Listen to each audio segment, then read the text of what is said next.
Hello everyone, সবাই কেমন আছো? আশা করছি সবাই ভালো আছো। চলে এলাম আবার একটা নতুন রান্নার ভিডিও নিয়ে।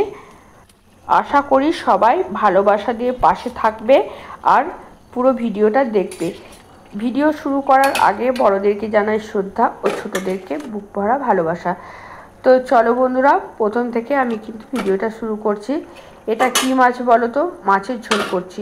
নিশ্চয়ই তোমরা বুঝে গেছো এটা কি মাছ। তো চলো, এই দেখো প্রথম থেকে শুরু করছি। মাছ এনেছে। তার আগে বলে রাখি বন্ধুরা, আমার গলার কন্ডিশন কিন্তু খুব খারাপ, এখনও ভালো হয়নি।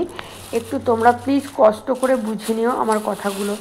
তো চলো দেখাই তোমাদেরকে এটা কি মাছ। এবার তোমরা নিজেরা একটু গেস করো তো দেখি কে বুঝতে পারছে এটা কি মাছ। বলে ফেলো ঝটপট। কি বলতে পারলে না তো? তাহলে আমিই বলে ফেলি। এটা হলো পাবদা মাছ। সাইজটা কিন্তু খুব একটা বড় নয়, খুবই ছোট ছোট। মানে বাজার শেষে যতগুলো পড়েছিল সেগুলো সবগুলোই নিয়ে নিয়েছে।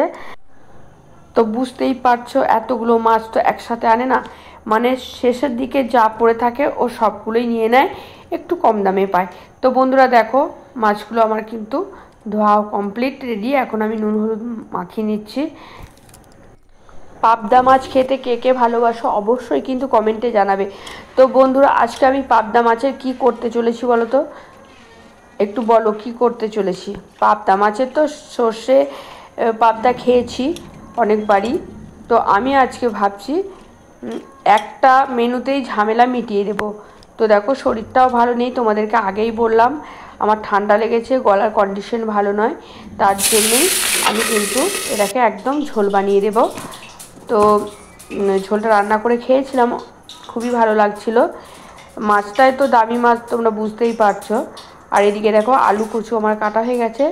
কচুটা একটু বড় বড় করে রেখেছি। তোমরা হয়তো বলবে কচুটা বড় বড়, কারণ কচুটা গলে পাক হয়ে যায়, একদম আলুর সাথে মিশে যায়, খুঁজে পাওয়া যায় না। তার জন্যই কচুটা একটু বড় বড় রেখেছি। আমার মাছ ভাজা কমপ্লিট হয়ে গেছে বন্ধুরা। মাছ ভাজাটা আমি দেখাতে পারলাম না, কারণ সঙ্গে সঙ্গে ঢাকা দিয়ে দিয়ে মাছটা ভেজেছি। আর এদিকে দেখো ভাত হয়ে গেছে। এখন আমি আলু কুচু নাড়াচাড়া করে নিচ্ছি, একটু লাল লাল করে ভেজে নিচ্ছি। কারণ মাছটা আমি ভাজার সময় তোমাদেরকে দেখাতে পারিনি, কারণ আমি সঙ্গে সঙ্গে মাছ ঢাকা দিয়ে দিয়ে ভেজেছি। খুব ফোটে পাবদা মাছ, দারুণ ফোটে, তাই দেখাতে পারলাম না। আর দেখো টমেটো ছিল না ঘরে, তার জন্য একটু সস দিয়ে দিলাম আলুটা ভাজার পর। আর এদিকে গোটা কয়েকটা কাঁচা লঙ্কা এর মধ্যে দিলাম। আমি কিন্তু ঝোলটা আজকে সিম্পল রান্না করব, কোনো রকম মশলা মানে পেঁয়াজ রসুন আদা কিছুই দেবো না। দেখতেই পেলে তোমরা, একটু জিরে গুঁড়ো দিলাম, একটু সস দিলাম আর কাঁচা লঙ্কা দিলাম। আর প্রথমেই কালো জিরে ফোড়ন দিয়েছি তেলের ওপর দিয়ে নাড়াচাড়া করছিলাম। দেখো সুন্দর করে লাল লাল করে ভাজা হয়ে গেছে। এখন আমি জল ঢেলে দিলাম আর ওপর থেকে ছড়িয়ে দিলাম একটু গুঁড়ো লঙ্কা। তো কাঁচা লঙ্কা আমি পরিমাণটা একটু বেশি দিই আর গুঁড়ো লঙ্কাটা কম দিই এর কালারটা আনার জন্য।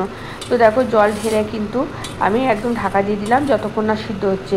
আর এদিকে দেখো আমি আগের দিন বাসি টক ছিল সেটাকে একটু গরম করে নিচ্ছি, কারণ বাসি টকটা একটু বেশি জমে যায়, তো মজে যায় বেশি। তো মূলো বেগুন আলু বড়ি দিয়ে এটা নিরামিষ একটা টক ছিল। এই টকটা খেতে কিন্তু আমার বর খুব ভালোবাসে, ওই জন্য বাসি টক রাখবো বলে বেশি করে একবারে করে নিয়েছিলাম। আর এদিকে দেখো আমার আলু সিদ্ধ হয়ে গেছে, ঢাকা খুলে দেখলাম।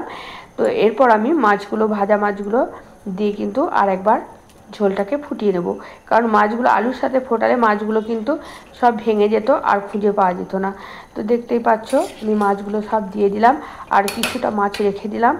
এই যে দেখতে পাচ্ছ, এই যে এই মাছগুলোর পরের দিন একটু সর্ষে পাবদা করব, তার জন্য যা দেবার ঝোলের মধ্যে দিয়ে দিলাম। এখন এটাকে আমি আর 5 মিনিট মানে ফুটিয়ে নেব ঝোলটা। তো দেখো বন্ধুরা, ঝোলটা ফুটিয়ে নিলাম আর নামাবার একটু আগে কসুরি মেথি দিয়ে দিলাম। এটা দিলে ঝোলের স্বাদটা একদম পাল্টে যায়, তার জন্যই এটা একটু দিলাম। এটা আমার আনা থাকে বাড়িতে, আমি কিন্তু ঘুগনি টুগনি করলে কসুরি মেথিটা দিই। তো বন্ধুরা দেখো আমার ঝোল রান্না কিন্তু কমপ্লিট হয়ে গেছে, দেখতেই পাচ্ছ ঝোল ফুটে গেছে। আর সব কিছু আমি টেস্ট করে নিয়েছি, সব ঠিকঠাক আছে। এখন আমি নামিয়ে নেব।